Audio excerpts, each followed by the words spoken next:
به نام خداوند بخشنده مهربان. سلام و درود بر شما بینندگان گرامی.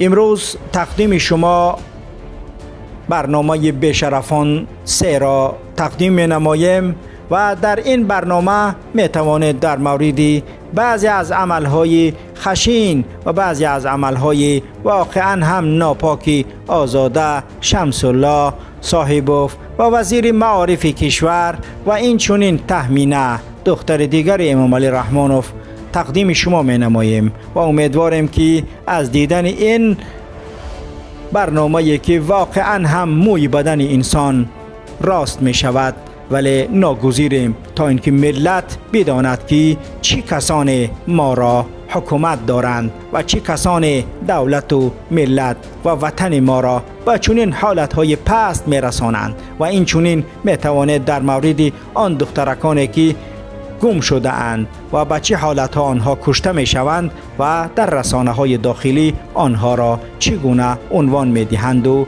آنانی که به این جنایت ها دست زدند چند سالی به آنها جزا داده اند، ولی افراد دیگر ملت را می بینیم که برای یک لایک برای آنها 10 سال و 15 سال حکم می برارند. امیدوارم که برنامه را ببینید و خودتان قضاوت کنید. بخش 3. به نام خداوند بخشنده مهربان. سلام و درود بر شما بینندگان گرامی شبکه اصلاح. مقامات درنده کشور هر روزها نوارهای و سخنهای ناسزای نسبت ما و دیگر مخالفان مبارزی که برای آزادی این ملت قد علم کرده و کفنهای خود را در بدن پوشیده در حالت زنده بودن مبارزه برده ایستاده اند شنیده ایستاده ایم، در حالی که الله شاهد است تمام آنچه نسبت ما و نسبت تمام مخالفین حق گوی کشور میگویند همه‌شان تهمت و دروغ است. به عنوان اصلاح چندین نوارها و نامه‌ها و معلومات‌های از افرادی والا مقام کشور میرسند و امروز این نامه‌ها را تقریباً یک جا نموده و خلاصه آنها را تقدیم شما بینندگان گرامی می نماییم و عنوان این برنامه را گذاشتیم بشرفان را شناسید و استغفار کنید. بخش 3.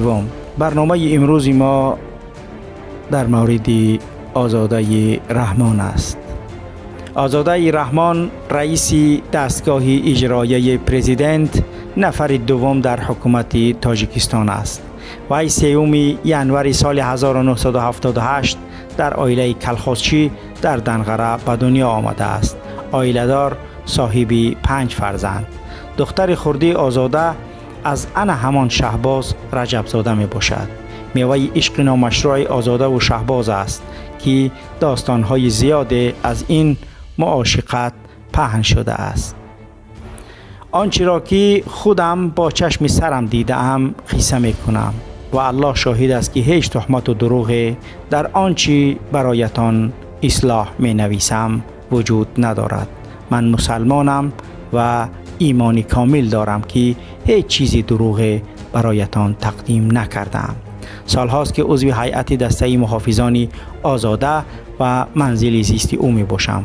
اینجا درباره آن که در این دسته چند نفر اعضا فعالیت می کند، میسیه این دسته از چی عبارت است، معاش آنها از حساب کدام نهاد دولتی پرداخت می شود و غیره در یگان نوشته های بعدی خواهم گفت و برای شما اصلاح می فرستم، ولی حالا آنچه می نویسم آن را تقدیمی بینندگانتان نماید. چند سال پیش بود که 2 پسر یک کارمندی بلند پایه خدمات امنیتی افغانستان در دانشگاه ملی تاجیکستان در فاکولته مالیه و قرض 8 کارپوس تحصیل می کردند. راننده آنها یک افغان دیگر با نام انس زکریا ابن محمد احسن بود که در آن سالها 23 سال سن داشت. از سببی که SS یتیموف و افغانها فروش مواد مخدر را انجام می دهد و آنها رابطه زیج دارد، از همین سبب بسیار می خواست که عائله امام علی رحمانوف را متهم کند و بر ضد آنها کمپرمد داشته باشد. برای همان به آزاده لوشکا تیار کرد. خیلی که گفتیم آزاده را با همان راننده افغان انس شناس کرد. آزاده که خودش را داشته نمیتواند با این جوان پسر رابطه های عاشقانه اش را آغاز کرد و این کار طول 1 سال دوام کرد. تابستان سال 2013 یک روز همان جوان در بلند آشیانه های نو پیش وزارت مدافعه با آزاده رحمان همان کارهای معمولیش را تکرار میکند. از بس که هر دویشان بسیار ویسکی نوشیده بودند نمیدانستند که باز چه پریام و اصولها را به کار برد و انس پیشنهاد میکند که خیلی دوم اسب را پیدا کرده خیمه و تیکه و ریزه کرده در سوراخی خوب مقعد آزاده پوف کند. انس گفته است که کیفیتش بیشتر بوده است و همین کار را هم آزاده با او می کند. بعد این کاری بسیار هم پست آزاده مریض می شود، زیرا که راه عاقب آزاده اینفکسیا می گیرد. آزاده صبح 2 اوگوست ساعت 6 صبح سال 2013 با همراهی رجب زاده شهباز که آن سالها شفیارش بود با هواپیمای سامان ایر اول به ترکیه و از آنجا با هواپیمای ایر کانادا به آلمان به خاطر طبابت می رود. در جریان طبابت در همانجا با رجب زاده شهباز دوستی نزدیک می شود، چون که شهباز گاه گاه جای بیماریش را با پنجهش مساج می کرده است. از همانجا هر دو با هم خواب و خیز کرده دیگر تقریبا زن و شوهر برین می شود. از این کارها بعداً فتاح سعید خبردار می شود. فتاح سعید یعنی پدری شاهرخ سعید زاده و وضعیتی به عمل آمده را به رستم می رساند و آن افغان را به مدت 17 سال زندانی می کنند که تا حالا در زندان یک ادای جزا می نماید. حتی از این کارهای آزاده جمالدین شوهرش یعنی همین جمالدین نورعلیف معاون اول رئیس بانک ملی تاجیکستان خبردار شده به خصوصش امام علی این قضیه را حکایت میکند. اما امام علی جمالدین را نصیحت کرده میگوید که مرد باید به احساسات داده نشود. این گپ‌های مردم است و یگان اساس ندارد. آزاده کارمند وزارت خارجه است و با چندین دولت‌ها باید سفر خدمتی کند. در حق تهمینه هم چنین تهمت‌ها کردند. حاضر حالی یار محمد گل و پسرش چی شد؟ به این گپ‌ها اهمیت نده بچم. حتی درباره عزیز ما همچنین تهمت‌ها کردند که با محمد نظر صالحوف می‌گردد. من اصلاً اعتبار نمی‌دهم این گپ‌ها را بافته است. باور نکن بچم. من و دیگر همکارانم خوب می‌دانیم که رجب زاده شهباز حتی با دختری کلانی آزاده که نامش شهنازه میباشد چندین بار زنا کرده است که از این کار خود آزاده آگاهی داشته است. آزاده سالهای 2019 بیگاهی ها به تیتس پایکر با ماشینی پرادا لند کروزر با نمرهای دولتی 006 برای خرید می آمد. خرید یک بهانه بود در اصل. در آشیانه های بالایی جای بازی کودکانه یعنی لیمپاپا داشت. وقتی که عائله امام علی به آنجا می آمد مردم عادی را از آشیانه های بالایی بیرون می برآوردند و کودکان این عائله در آنجا دلخوشی می کردند. به فرمان منصور عمرов در این مرکز سودا اتاق مخصوص برای کارهای زنا تیار کرده بودند، چون که در آنجا بعضا خود امام علی رحمانوف هم بیوه بازی میکند و در وقت بازی کودکان از فرصت مناسب استفاده برده در آنجا آزاده با یکی دیگر از محافظانش در آنجا به زنا مشغول می شود. وقتی که ما این خبرها را به کمیته امنیت می رساندیم خود منصور عمرов خندیده می گفت آزاده پهلوانی زورای پریام های خوب می داند و یکی از کارمندانی که در کمیته دولتی امنیت ملی سابقه بیشتری کاری داشت درباره تخمینه امام علی رحمان خواهر آزاده یک چند معلوماتی را برای ما نیز گفته بود، از جمله درباره آنکه چرا تخمینه را کلیوپاترا تاجیکی میگویند و گفته این همکار سابقمان تخمینه قبل از رسیدن به سن بلاغت خوب دختریش را بای داده بوده است و از همان سالهای نورسی به حد زنا بسیار میکرده است. مثلا هر وقت که تخمینه به کوچه های شهر می برآمد کدام بچه‌ای که به تخمینه پسند می آمد او را می برده است. برای تخمینه جوانهای قامت بلند و سبزینه بیشتر پسند بودند. چون اینها را می دیده است در حال به محافظانش فرمان داده می گفته است که روید بیارید. آنها تمپرامنتنی و با آنها زنا میکرد. از این کار تهمینه رستم دادرش 100% آگاهی دارد. برای همین با تهمینه تا حال گپ نمیزند. پلکونیکی گمرک دلیری کنگورتی بایفرندی نوی فتح سعید یعنی پیاندری شاهرخ سعید است. دلیری کنگورتی روزهای شنبه و یکشنبه با فتح سعید واخوری و با او این عملی قوم لوط را انجام میدهد. از این کار شاهرخ با خبر است و حتی برای پدرش شرایط فراهم می آورد تا این کار را کند. در هتل، مهمانخانه های سیرنا و اسپا حیات اتاق خواب با آب و عرقش تشکیل می کند. فتح سعید با فیروز خال مرادزاده همان پلکونیکی سابق مقامدار آژانسی مبارزه با کروپسیا که مدت 17 سال از آزادی محروم شده است مناسبت های محرمانه بدی داشته است. به قول فتح سعید با فیروز خال مرادوف عاشق شده او را سخت دوست می داشته است. چند بار می خواسته است که زندان به خبرگیری رود اما شاهرخ پسرش به پدرش اجازت نمی دهد.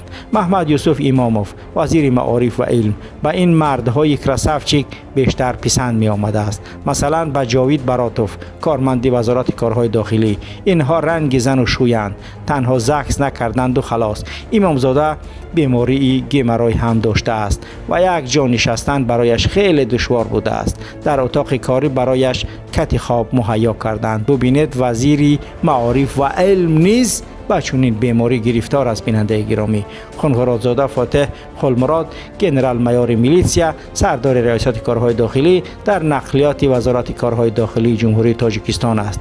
این شخص روزهای استراحتی غریب شاه کمپانی را همان بختیار را به دچه های ورزا برده خوب ضیافت می دهد. بختیار او را انکدوت بسیار گفته طبعش را خوش می کند، مسخره بازی می کند و بعد او زیر پای بختیار می در آمده است. باور کنید این کار را بسیاری از منصبداران نزدیک رحمانوف می کنند که در آینده برایتان آنها را یک به یک حکایت می کنم.